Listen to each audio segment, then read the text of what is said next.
Welcome to this episode of the Smart Leaders Sell podcast. I'm Jessica Lorimer, sales coach and leadership expert, and I am really excited to dig down into today's episode. Have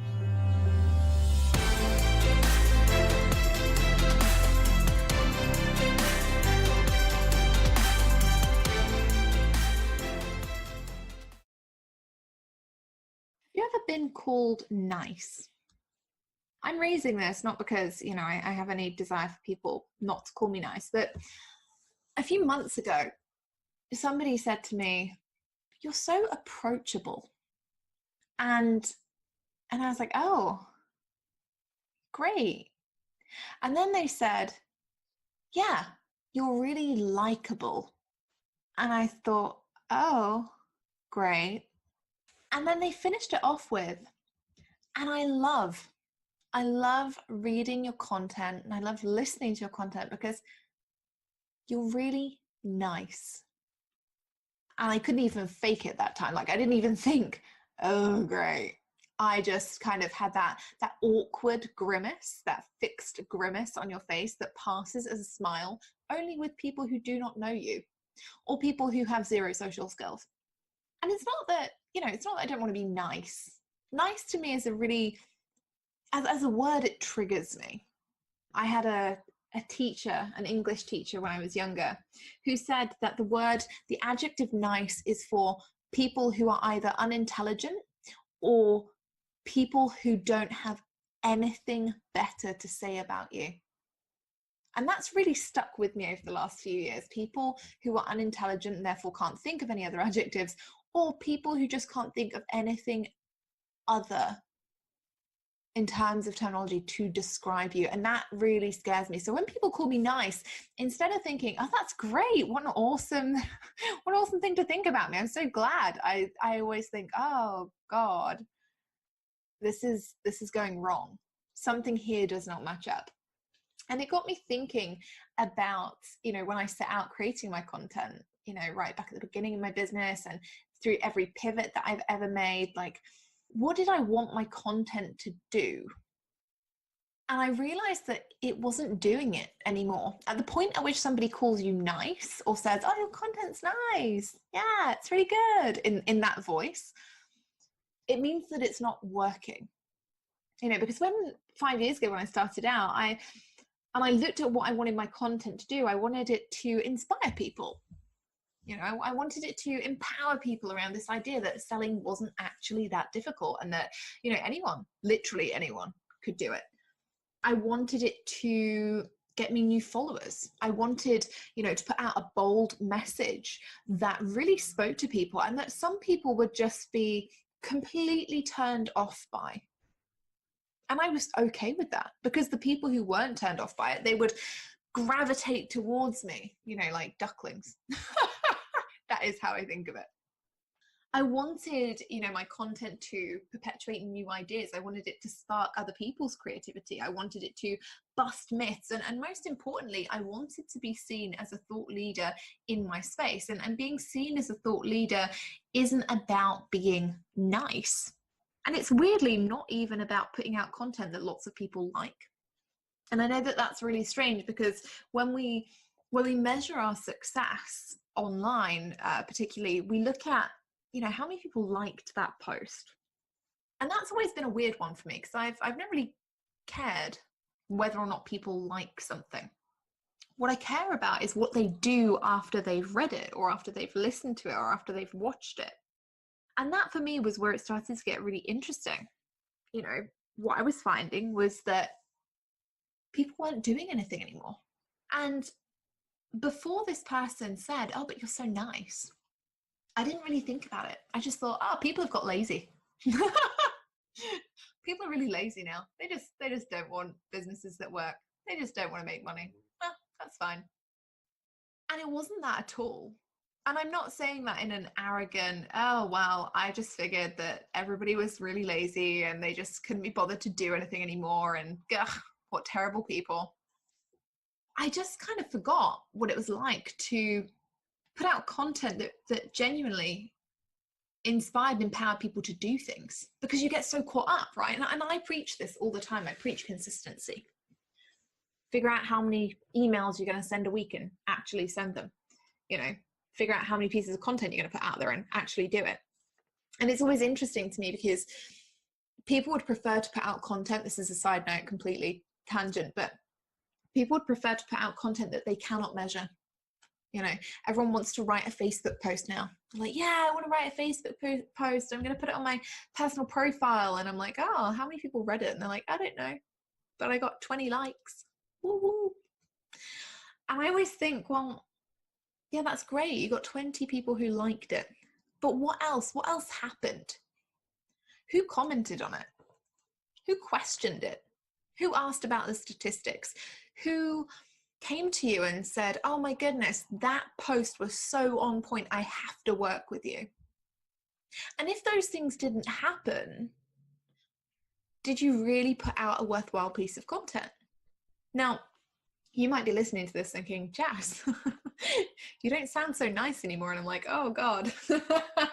Because there is that part inherently in all of us that wants to be liked, but also there's that part in all of us that actually wants people to go out there and use the content that we're creating and do something with it so that they make a change, so that something happens, so that they get a result.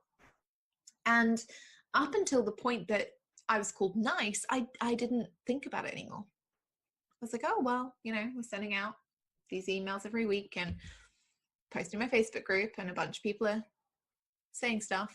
They're liking it. That's cool. We're getting more podcast listeners every day. Awesome.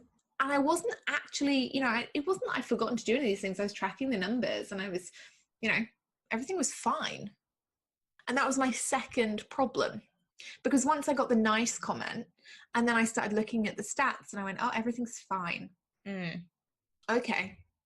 In business, we want everything to be fine, right? We want everything to be what we call business as usual, where actually it's okay. There are no major dramas. There's nothing like rocking the boat. But if you always have BAU, business as usual, and everything is fine, what happens to those desires you have to make a major change in the world? Does that ever actually happen?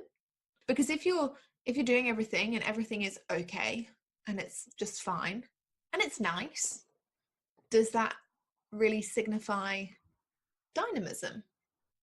Does it signify that you're changing up your industry? Does it signify that you're taking a stand for anything? And to my mind, somewhere along the way, that stopped happening with me. And I think, I can actually pinpoint it. I don't think anything. I know I can actually pinpoint it to when it happened. I was doing really well. My revenue was up. I was like, oh, this is easy. Fine. I'm making money. This is great. I'm making more money than I've probably ever made. Woo-hoo. And so, I have these customers and they keep buying stuff and they repeat buy, and that's awesome. And they keep consuming content, and that's great too. There was nothing wrong. There was nothing for me to overcome. And so I slipped into business as usual. I'd slipped into, oh, well, I'll just send my email every week and, I'll put out this content. It'll be fine. Be, vanilla, but fine. And it won't rock the boat and I won't bust any myths because I just, if I'm honest, I couldn't be bothered because everything was fine. Why should I take a stand on things? Everything's fine for me. Everything's fine for my clients. Why should I take this stand? And frankly, it was irritating for me. I was feeling really irritated by other people taking stands on just boring drivel.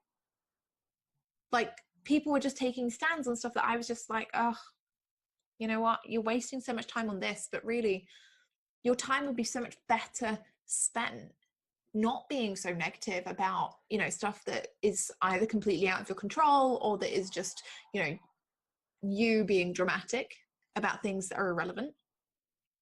And it'd be so much better spent on creating good content and creating stuff I actually want to see in my newsfeed. And so we fast forward, 6 or 7 months, and I'd had these realizations, right? I'd been told I was nice. I was looking at my stats. They were fine. And we fast forward to, what was it, December? Maybe December or November, when I said to you guys, yeah, you know what? I'm gonna launch another podcast episode every week. And I'm going to come away from Facebook because the newsfeed, well, I'm not really sure what that word was. But that's how the newsfeed was making me feel. And it's because I was seeing all this stuff, like all these people wasting their time, and not wasting, not necessarily wasting their time, but people talking about things that I wasn't interested.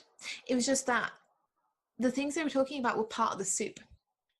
Yeah, they were part of the muddy, murky soup that I just didn't want to get involved with. It was all too dramatic for me for a long time. And, I kept seeing these people and they would post, and it'd be the same people. They'd all post about the same stuff. And then they'd be like, oh my goodness, that person copied me. I'd be like, nah, your thought wasn't original, Or people would start to do the, I don't know if you guys in the States probably haven't seen it, but here in the UK, we have this TV show called Love Island. And this summer there was a girl on it called Georgia, and she said loyal all the time. And she would say, but I'm so loyal.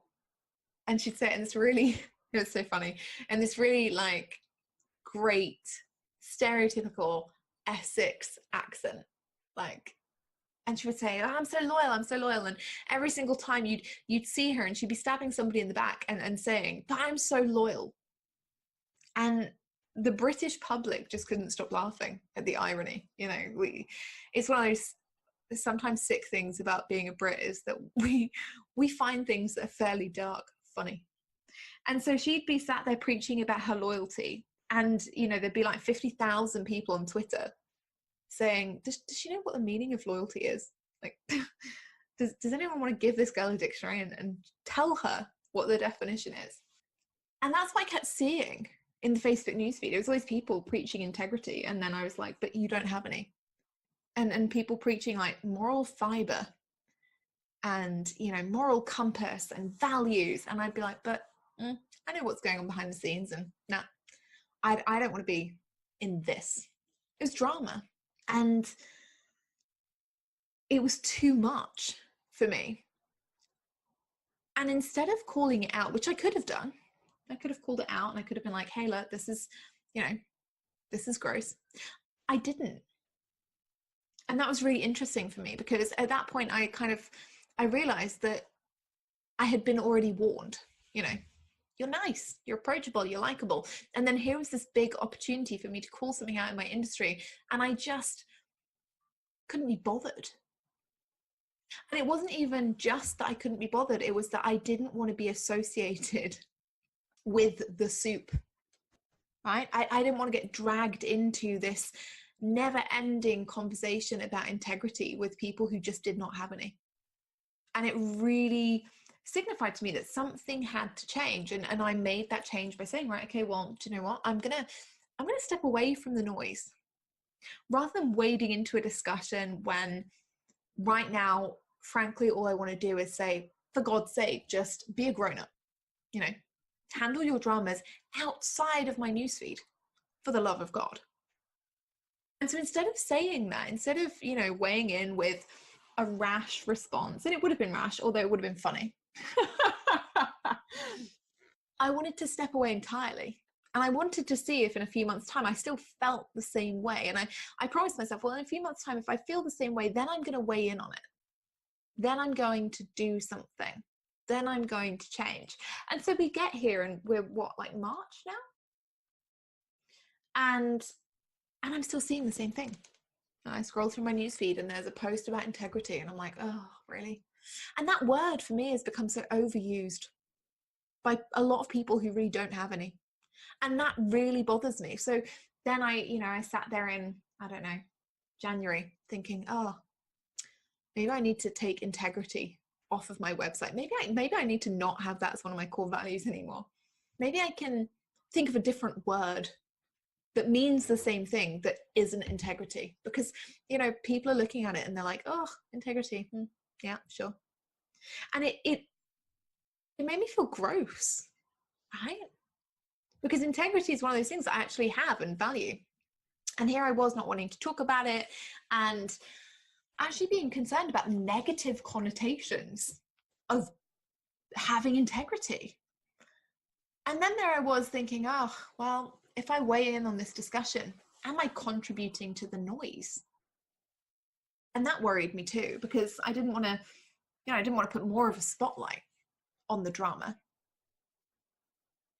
And there were all these things that were just kind of churning away. So when I made that decision to step away, I did. And I stepped away with confidence. And I was, confident that I wasn't going to miss any of it. And that there was nothing I needed to do. And then it got to, January, February, and I realized it was still happening, even though I had stepped back. Can you believe it? People still posted on Facebook, even though I was not there. How dare they? And it got me to thinking, as I started looking at my clients' content, I started realizing, oh God, everyone sounds the same, or everyone's doing the same things, right? Because nobody wanted to contribute to the soup. And for some people, their soup wasn't the word integrity. It wasn't a bunch of business coaches pretending to make money who don't make any money, putting out their latest, giveaway, tell us something else about making money, even though they're poverty stricken and living under a bridge. That was very cynical. I'm sorry.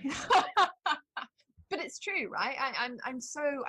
Some people's soup is not that. I'm incredibly frustrated with the soup that I have. And I'm so frustrated by it. But I started looking at my clients' content, and they were all frustrated by things and they weren't talking about them. And I'd say why, and they'd give me the exact same answer as looking at myself. I just can't be bothered. It's too much. I don't want to get involved. I'm tired of the drama. And there was a degree of me that was really pleased about this, because, the thing that distracts most of us from making money is sitting on the Facebook newsfeed and scrolling through until we find something inevitably that offends us, and being some kind of keyboard warrior about it. Somebody in their newsfeed, I hate peas. And somebody else is like, oh my God, peas are the biggest source of protein in the vegetable world. And you kind of think, oh, really? And it gets you to that point where actually you just don't want to write anything anymore. You just don't want to have an opinion on anything anymore, because it becomes, frankly, a lot easier not to have opinions. Do you ever feel like that? It just becomes a lot easier to not have an opinion on anything, because when you have an opinion, you're going to get somebody who requires effort to go back and talk to them. And you're just like, nah, you know what? I'm done. I'm done with that. And so I was thinking all this stuff, and I was thinking about my clients and the way they were handling it, and the way that I was handling it. And I started thinking, but is this how it's going to be? People are going to talk about things. I'm going to vehemently disagree. And over a glass of Rioja or two, I'm going to, tell my real life friends, oh my goodness, I was on Facebook today and guess what I saw? And I know that my real life friends would be like, oh my goodness, that's weird. That's ridiculous. And they would, we would talk about it, and we'd have a conversation, and we would open up that conversation about, does everybody need to be the same? Is it okay to have different opinions? Is it okay to voice them? And how do we do that? And can we still do it in a way that doesn't offend anybody? Or is that not possible anymore? Because, me and my friends, we're all millennials. We all get very offended apparently by lots and lots of things. And I started thinking about whether actually I was doing a disservice to my audience, because, when you're not putting out content that inspires or empowers or helps people think differently, you stop becoming a thought leader. And so, the language changes and the conversation changes. You're no longer dynamic. Yeah. You become stagnant. You go, oh, right. Okay. Well, this is where I'm comfortable and this is what I'm going to talk about. And do you know what the best thing is? The best identifier of this is that when you're stagnant, things start happening that you don't like. not in a woo kind of way, but these things start happening and you kind of go, what now? So, it might be that you have really popular programs and they just, for whatever reason, they're not selling. You're using the same messaging. You're doing the same things, and it's just not happening. Using the same Facebook ads, copy, graphics, and it's just, for whatever reason, your lead magnet isn't getting the signups you wanted. Your discovery calls, you're not booking any. And the ones that you do book, you're saying the exact same things, but it's not working, right? You get frustrated because you're just like, why can people not understand that I'm the best choice? Because if they buy from any of these other people out there, they're going to get ripped off. But you don't say it because you're nice and likable and approachable. And people are funny. You know, we are funny things, human beings. We like dynamic opinions. We like to be polarized. We like to see, hear, watch, read content that makes us think differently, that makes us challenge, in some ways, our own beliefs. That's actually interesting. You know, it's why clickbait headlines do so well and always have. Because it's interesting, it sparks curiosity. What did they mean by that? What's going to happen next? And so, yes, they're not the most popular tools. And so everybody kind of berates them. And we go through cycles in the online world of, oh my God, everyone's using countdown timers again. Damn those people. You know, or, oh my goodness, everyone's writing really clickbaity headlines again. How dare they be interesting and disruptive? And I think that sometimes that it makes us weary.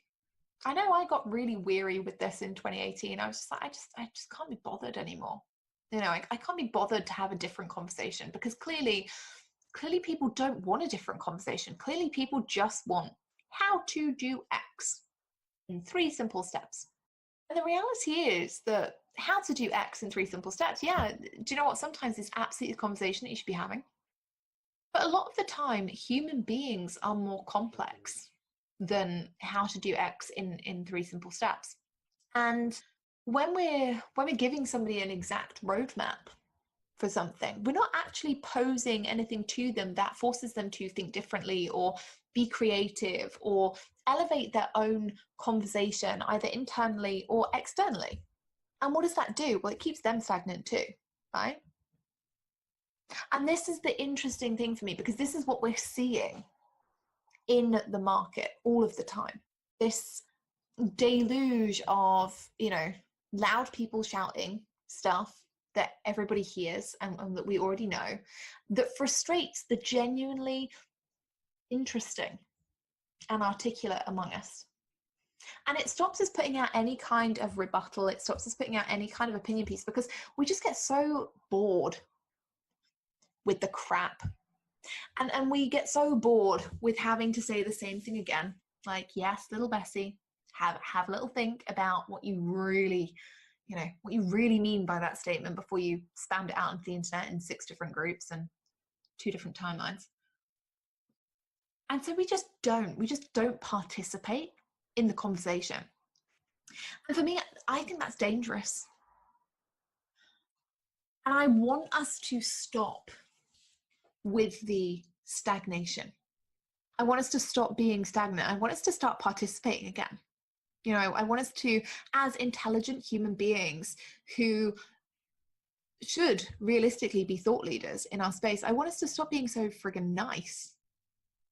You know, stop being stagnant with your content. Don't sit there and, like I did, don't sit there and tell yourself that because you're not participating, you're not contributing to the drama.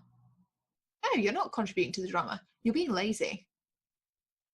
You're being lazy. You're not sharing an opinion that could help somebody else make a better, more informed decision. So you might not be contributing to the, you know, 500 comments and counting on threads about integrity. But equally, you're stopping your own audience having an elevated conversation with you that makes them think differently about the way that they are showing up, about the action that they might be taking. And that's really dangerous, because when we start assuming that our audience, they're stagnant too, we stop all channels of conversation.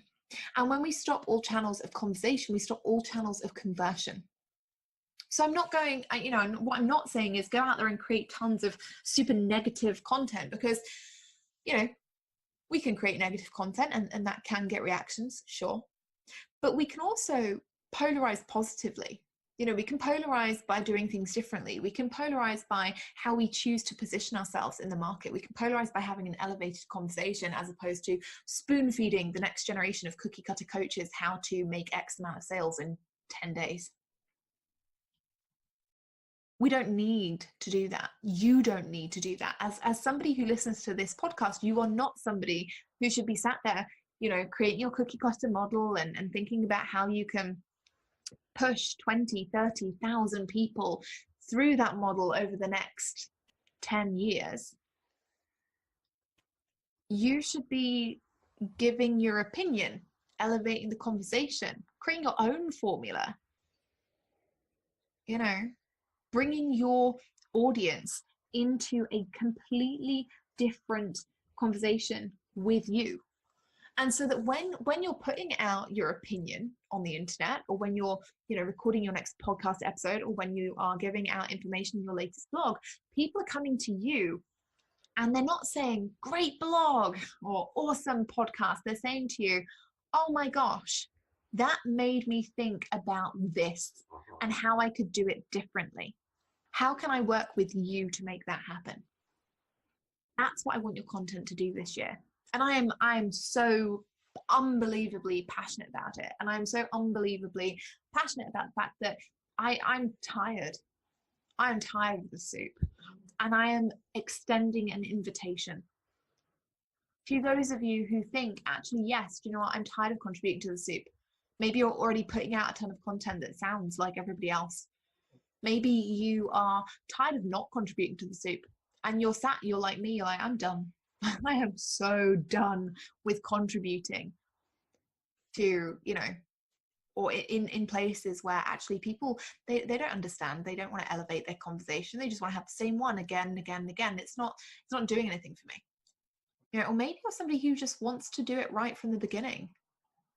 And you're like, right, okay, I want to be a thought leader. I don't want to sit here and stagnate. I don't want these things to happen to me. I don't want my programs not to sell. I don't want my content to become boring and my open rates to go down, and all these things that signify that our content has not become less interesting, but that people are less invested in it because it's not different, because it's not leading, because it's not cutting edge, because it's not actually telling them to do something or make some kind of change. And for those of you who have that, I want you to commit to making that change. And I want to invite you to a totally free challenge that I'm going to be running via email. The link is in the show notes, about content that converts. Okay, about content that actually speaks to your ideal clients and makes them approach you and say, I want to work with you. I want to do that with you. I read this piece of content, I listened to this piece of content, and I needed to take action immediately. And that's what I want. That's what I'm going to be running. And I want you to go into the show notes. If you're somebody who genuinely this year, you don't want to contribute to the soup, you want to be seen as a thought leader, you want to elevate your position in the space, you don't want to do any of the stuff that, you don't want to go out there and have to create tons of negative content, or you don't want to go out there and have to create tons of perky Sue posts, oh my goodness, life is so amazing, then I want you to sign up for the challenge. It's free. Every task will take you 10 to 15 minutes of your day. If you've ever been part of one of my free challenges before, you'll know it's amazing. We have an amazing time. You get direct feedback from me. It's all systems go, and it will give you the momentum that you need for one whole week to just make changes in your business to become the thought leader that you actually want to be and that you are in your space. Because otherwise, you're going to stagnate for a few more months. And you don't want to be putting out content that's cookie cutter. You don't want to be putting out content that looks and sounds like everybody else, because then how do people buy from you? If you are ready to change your content, if you are ready to change the way that you are seen in the marketplace, if you're ready to elevate your positioning, start elevating that conversation that you're having with your prospective customers, and actually using your content to attract them so that they are coming to you and saying, I want to work with you. That made me want to work with you. Then all you need to do is go into the show notes and sign up for the challenge. And you need to do that today. It's going to be phenomenal. It always is. But you need to take that first step. You need to take that first action step. Otherwise, it's not going to happen. And the content that you go on to create for the rest of this year it won't be at the level that we both know it could be. So make sure you click the link, make sure you grab that particular link to join us in the challenge, and I'll see you in the next episode.